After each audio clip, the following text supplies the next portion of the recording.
Guys, happy Tuesday and welcome po sa aking vlog. Welcome po sa aking channel. Yan po, tayo po ay magsisigang po guys ngayon ng ulo ng bangus. So, yung kalahati po nito kasi ay ginawa ko naman siyang daing. Yan. So, ito yung ating mga sahog sa ating sigang na bangus. Siyempre, hindi mawawala itong labanus. Ayan, bagong hugas ang aking ayan, at meron tayong kamatis, may konting okra at sa sibuyas, ayan, at meron tayong sili at syempre di mawawala ang ating kangkong at yun naman ito ay ano ng sibuyas, ayan, kasi marami po ako guys sibuyas, ayan, ayan, oh. So, ito yung medyo matino-tino. Yan, yan, yan, yan. So, sagana po ako sa sibuyas. Kaya ang dami-dami ko ngayon guys, sibuyas. So, yan guys. Ito ay madali lang pong lutuin. At minsan ko na po rito naluto. So, ang ginagawa ko po dito ay pinagsasabay-sabay ko na. Yan. Yan. Pinagsasabay-sabay ko na. Para sabay-sabay ang kulo. So, yan. Nalagyan natin ang sibuyas. Teka, ni-isa-isa ko pa. Yan, siyempre ilagay natin ang kamatis. Yan. Kamatis. At siyempre, yung ating, ito kasi medyo matagal yan pagluto. Isabay na po natin yan. Yan. So, ganyan po ako magluto ng ng sinigang eh. Yan. Tapos, lagyan po ng asin na agad. Yan. So, yan guys, ay syempre, yan po ipakukuluan po natin. Siguro, pag hanggang maluto po yung, yung labanos. Yan. Pwede na natin siyang patayin. Pakuluan lang po natin siya ng pakuluan. Guys, atin na pong sinalang at hintayin po natin siyang kumulo hanggang sa maluto po yung labanos. Yan.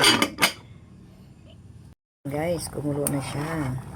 Pero, hindi pa rin luto yung ito kasi yung unang bukas ko pa lang. Yan. Kaya medyo durog na rin tong kamatis.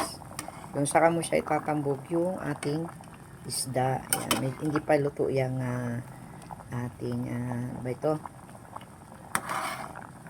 Labanos. Yan. Unang kulo pa lang yan. Mamaya uling konti. Guys, tingnan natin kung malambot na ang ating gulay. Ayan. Malambot na po yung ating labanos. So, yeah. Pwede na natin itambog yung dalawang ulo, guys. Ayan. Ayan. Ito naman po ay napakadali naman po siyang maluto, guys. Ayan. At isabay na po natin yung okra.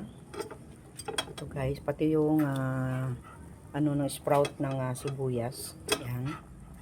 Yan kasi sayang yung sprout ng ng sibuyas. So nilagay na muna natin. Yan. So yan guys, para sabay-sabay na rin siya pong kumulo. Kasi natin siya na overcook. At takpan natin at bigyan natin ulit siya ng 5 minutes. Yan, asok pa. Talaga naman, laging kasama sa vlog. Guys, so ang ating next, syempre, luto na yung ating okra dyan, oh. Baka naman ma-overcook. So, syempre, ilagay na natin yung kasi another kulo na naman. Yan, ang ating kangkong. Yan. Kangkong, kangkong. Yan, napakasimple lang. Lutong probinsya ito eh. Ganito yung mga niluluto namin pag sa probinsya. Yan. Ito ay may asin na po yan at konting pagmamahal.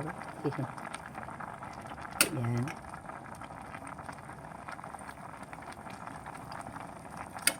At syempre, ambog na natin yung sili. Ay! Hindi ko pa makalibutan. Yung ating pang-asim nga pala guys. Yung pang-asim natin nakalimutan. Muntik pa. Yan. So, yan guys. Sabay-sabay lang po yan maluluto guys. O, yan po yung ating menu for today guys. Ang ating ulo ng bangus.